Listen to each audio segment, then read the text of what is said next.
এই আসনের হলো এমপি ক্যান্ডিডেট, ঠিক আছে? কোন দলের স্যার? জামাত ইসলামী। বুঝতে পারছি স্যার, আমাদের ক্যান্টনমেন্টের নিরাপত্তার সাথে ক্যান্টনমেন্টের গানে না আপনারা তো ওখানে গান নিয়ে বসে আছেন, আপনারা জিব্বা দিয়ে চাইতে ফেলতেছেন তারিখ জিয়ার জন্য। আমরা কেন চাইতে পারবো না? আমাদের স্যার এটা আমাকে বলে তো ইয়া হবে না যে স্যার এটা স্যার আপনি এই হিসেবে দেশটাকে পরিকল্পিতভাবে ধ্বংসের দিকে নিয়ে যাচ্ছেন, আবার পরিকল্পিতভাবে ধ্বংস করতেছেন আপনারা। দিস ইজ টোটালি দেশটাকে টোটালি সেনাবাহিনী কিছু অফিসার, আমি আপনাদের তো যাওয়ার নিষেধ করি না স্যার। হচ্ছে বাংলাদেশের সেনাবাহিনীকে আপনারা বিতর্কিত করতেছে, সরাসরি ডিসক্রিমিনেশন করতেছেন আপনি। একেবারে সরাসরি। আমি কোন সেনা প্রধানের সঙ্গে কথা বলবো, স্যার বলতে পারেন স্যার, হ্যাঁ আপনি কথা বলেন। কেন তো আমার গাড়ি আটকে রাখবেন কেন আপনি? আমি তো স্যার আপনাকে না আপনি তো আটকে রাখছেন। আমি তো স্যার আপনাকে যাইতে দিলাম স্যার, আমি তো আপনাকে আপনারা আমাকে একটু সহযোগিতা করবেন। আমার টোটালি সেনাবাহিনী এদেশের সম্পদ, এই সম্পদকে আপনারা বিতর্কিত করতেছেন আপনাদের ব্যক্তি স্বার্থে। স্যার একটু স্যার একটু ব্যক্তি স্বার্থে করতেছেন, ব্যক্তি স্বার্থে সরকারকে এই প্রশাসনকে আপনারা বিতর্কিত করতেছেন। একটু আমাকে সময় দেন স্যার। সময় দেন, মানে আরেকটুর জন্য একটা মোটরসাইকেলটা মেরে দিয়ে চলে গেছিল। এটা ডিসঅ্যাপয়েন্টিং সিচুয়েশন করে সারা দেশে খুব তাড়াতাড়ি আপনাদের জন্য দেশটা বিশৃঙ্খলা হবে। পুরো দেশটাই বিশৃঙ্খলা করতেছেন আপনারা।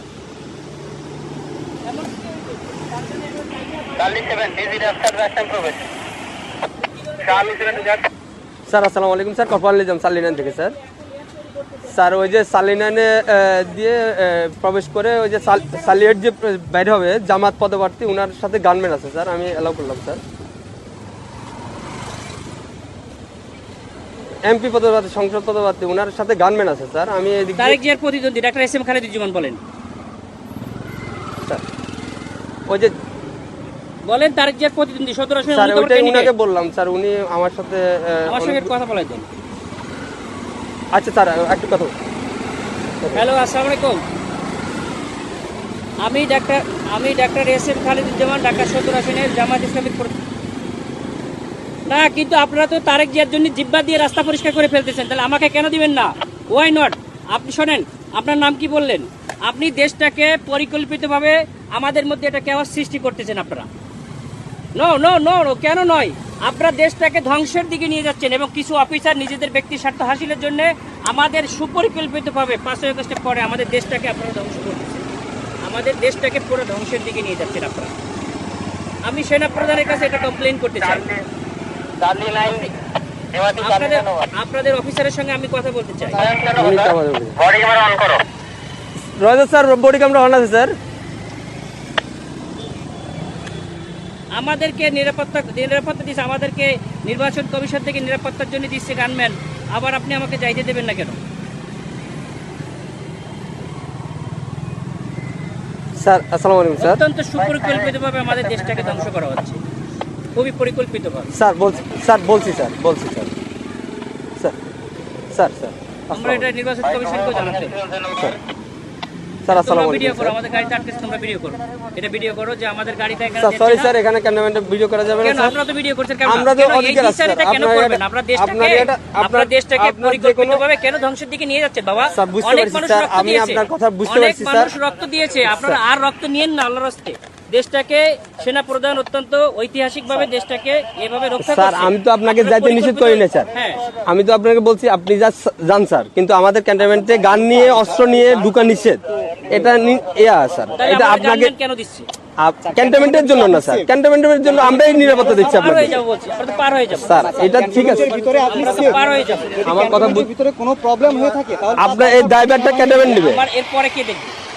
এরপর স্যার আপনি ওই ক্যান্টনমেন্ট পার হওয়ার পরে আপনার গানম্যান থাকবে স্যার। আমার এখান থেকে গানম্যান থাকবে না, তখন আপনার দল দিয়ে পিটাইবেন আর আপনারা অন্য দল দিয়ে পিটাই আপনাদের দেখবেন। ক্যান্টনমেন্টের ভিতরে তারেক জিয়ার সঙ্গে তো আপনারা হাজার হাজার রক্ত নিয়ে যাচ্ছেন, কেন নিয়ে যাচ্ছেন স্যার? এটা এখন আমি আপনাকে জবাবটা আমি দিতে পারতেছি না। আপনার যদি আপনি যদি কোনো সমস্যা, প্রশাসনের লোক আপনাকে জবাব স্যার দিতে বুঝতে আপনার আমাদের যদি কোনো ইয়া থাকে, আপনার যদি কোনো কমপ্লেইন থাকে, আপনি তো স্যার বললেন যে আমাদের স্যারের সাথে কথা বলবেন, আপনি কথা বলেন স্যার। আমি তো আপনার ওই ইয়াটা দিতে পারবো না, আমরা পারবো না। এটা অসহায়ত্ব প্রকাশ কেন স্যার? এটা তো আমার যেটা নিয়ম স্যার, রুলস স্যার। আপনারা পরিকল্পিতভাবে দ্বিচারিতা কেন করবেন স্যার? এই জন্যই স্যার আপনি এই কমপ্লেইনটা করেন স্যার। আমি তো এই না সেটা কমপ্লেইন আপনারা কোথায় করবেন? আপনি তো বললেন যে সেনাপ্রধান স্যারের সাথে কথা বলবেন, ইলেকশন কমিশনের সাথে কথা বলবেন। বলছে স্যার গানম্যান নিয়ে অ্যালাউ নিষেধ স্যার। আপনার যেতে গেলে এমনিতে আমার কাছে সহযোগিতা করতে হবে স্যার। একটু সহযোগিতা করেন স্যার প্লিজ। না, না, সহযোগিতা না, আপনারা অত্যন্ত পরিকল্পিতভাবে দেশটাকে ধ্বংস করছেন, দেশটাকে রক্ষার দায়িত্ব আপনাদের। তাই না? স্যার আমরা তো পরিকল্পিতভাবে দেশটাকে ধ্বংসের দিকে নিয়ে যাচ্ছে, বুঝতে পারছি স্যার, এটা তো সুন্দরভাবে আমাদের দেশটাকে একটা কেওয়াস সৃষ্টি করতে যাচ্ছে মানে লেভেল একটা এজেন্ট হিসেবে, একটা পরিকল্পিত স্যার ক্যান্টনমেন্টে আপনি হয়তোবা জানেন কিনা জানি না, ক্যান্টনমেন্টে এই যে এই রুলস গুলা আপনাকে ফলো করতে হবে স্যার। আমরা আমরা স্যার ক্যামেরা এমন আছে স্যার, ক্যামেরাটা একটু অফ রাখতে হবে। মোবাইলে আপনার ইয়াতে রাখেন, আপনার কথা বলতে কথা বললেন, সমস্যা নাই স্যার। মোবাইল হাতেও রাখা যাবে না। হ্যাঁ রাখা যায়, আপনি ইয়া করতেছেন স্যার। বলছি, আপনি যেতে পারবেন স্যার, কিন্তু আপনার যে গানম্যান এই সময় বুঝছেন, স্যার। সময় সব সময় থাকে না, ঠিক আছে? আপনাদের স্যার। সময় সবসময় সমান যায় না। স্যার স্যার বহুত বড় বড় অফিসাররা স্যার। আদর্শে পাশে অফিসে পড়ে আমাদের যাইয়া, স্যার আমরা কিছু বলি নাই। স্যার আমরা এরকম কুকুরের মতো পাচাটা হই নাই, স্যার ঠিক আছে? স্যার আমরা এখন গোলামির না না, আপনারা তো না, গোলাম না, হয়ে স্যার, গেছেন। আমরা- আপনারা অলরেডি গোলাম হয়ে গেছেন, ঠিক দেশটাকে আছে। বিক্রি করে দিয়েছে একটা দলের কাছে, দাও, তুমি দেশটাকে পরিকল্পিতভাবে গোলাম হয়ে স্যার। গেছে। আমরা এখন কোথায় কমপ্লেন করবো বলেন? স্যার আপনি আমাকে তো ব্যাক করতে হবে। আমি অস্ত্র স্যার যাই ওই পাশে যে আপনাদের পিটানি খাবো আমি? কেন আপনারা আমরা পিটাবে আমাদেরকে কেন শুধু আপনারা এই শুধু জগন্নাথে মারামারি করতেছে আপনাদের গাড়ির সামনে ঠেকাইছেন। স্যার এটা তো আমাদের তো বাইরের এরিয়া, এটা সিভিল এরিয়া, এটা তো এখন আমি সিভিল বাইরে এরিয়া। যাই কি করবো? তাহলে আমার গাড়ি নিয়ে এখন ব্যাক করে দেন, আমি ব্যাক খেয়ে আমি চলে যাই। স্যার ঠিক আছে স্যার। স্যার